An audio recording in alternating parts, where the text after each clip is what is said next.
সকালের নাস্তায় বানিয়ে ফেললাম চিতই পিঠা। প্রথমে আমি নিয়ে নিলাম চালের গুঁড়া, এরপর দিয়ে দিলাম পরিমাণ মতো লবণ। আজকের এই পিঠাতে আমি ধনিয়া পাতা এবং কাঁচামরিচ দিব। চিতই পিঠাতে ধনিয়া পাতা এবং কাঁচামরিচ দিলে খেতে ভালো লাগে। এই চিতই পিঠার সাথে পেঁয়াজ কুচিও দেওয়া যায়, আমার ভালো লাগে না তাই আমি দিই না। এরপর দিয়ে দিব পরিমাণ মতো গরম পানি। গরম পানি দেওয়ার পর এগুলোকে ভালোভাবে মিক্স করে নিতে হবে। চিতই পিঠা বানাতে গেলে আমার খুব ভয় লাগে, কেননা এতে গরম পানি বেশি হলেও সমস্যা, কম হলেও সমস্যা, তাই পরিমাণ বুঝে গরম পানি দিতে হয়। এরপর এখানে আমি কিছুটা ঠান্ডা পানি অ্যাড করে নিব। ঠান্ডা পানির পরিমাণটাও বুঝে শুনে দিতে হবে। এগুলো ভালোভাবে মিক্স করে আমি এখানে দিয়ে দিব 2টা ডিম। আমি এখানে হাঁসের ডিম দিলাম। চিতই পিঠাতে দেশি হাঁস মুরগির ডিম দিলে কালারটা খুব সুন্দর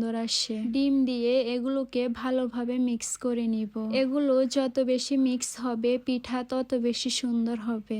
ভালো করে মিক্স করা হলে চুলা জ্বালিয়ে কড়াই বসিয়ে আমি একটা একটা করে পিঠা বানিয়ে নিব। এই চিতই পিঠাগুলো বিভিন্ন রকমের ভর্তা দিয়ে খেতে ভালো লাগে। আমি বেশ কয়েকবার বাহিরে ভর্তা দিয়ে চিতই পিঠাগুলো খেয়েছি। বাহিরে দোকানদাররা বিভিন্ন রকমের ভর্তা দিয়ে এই পিঠাগুলো বিক্রি করে। প্রায় 15-20 রকমের ভর্তা থাকে। ঝাল ঝাল ভর্তা দিয়ে গরম গরম চিতই পিঠা খেতে ভালোই লাগে। চিতই পিঠাতে ধনিয়া পাতা এবং কাঁচামরিচ দিলে এর স্বাদ দ্বিগুণ বেড়ে যায়। চিতই পিঠা ভর্তা দিয়ে খেতে যেমন ভালো লাগে, তেমনি গুড় ও বিভিন্ন ধরনের তরকারি দিয়েও খেতে ভালো লাগে। শীতকালে প্রায় সব জায়গায় খেজুরের গুড় পাওয়া যায়। সবচেয়ে বেশি খেজুরের গুড় দিয়ে চিতই পিঠা খেতে ভালো লাগে। পিঠাগুলো দেখতে কত সুন্দর লাগতেছে। কথা বলতে বলতে আমার সবগুলো পিঠা বানানো শেষ। এইবার পরিবেশন করার পালা। আজকে আমার মা চিংড়ি মাছ দিয়ে মিষ্টি কুমড়া রান্না করছে। আমি এখানে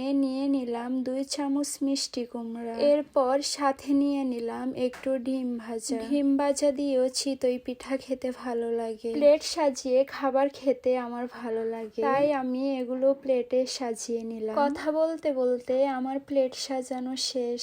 বাহ, আমার পিঠাগুলো দেখতে খুব সুন্দর লাগতেছে। এইবার আমার খাবার পালা। প্রথমে আমি মিষ্টি কুমড়া দিয়ে ট্রাই করব। মিষ্টি কুমড়াটা ঝাল ঝাল মিষ্টি বলে খেতে ভালোই লাগে। আমি প্রথমে মিষ্টি কুমড়া দিয়ে ট্রাই করব। আমাদের ঘরে বেশিরভাগ সময় এই চিতই পিঠা আমি নিজেই বানিয়ে থাকি। চিতই পিঠা বানাতে আমার ভালোই লাগে। শীতের দিনে বিভিন্ন পিঠাপুলির পাশাপাশি চিতই পিঠাও ঘন ঘন বানানো হয়। এরপর আমি ট্রাই করলাম ডিম ভাজা দিয়ে। সত্যি বলতে আজকে চিতই পিঠাটা দুর্দান্ত হয়েছে।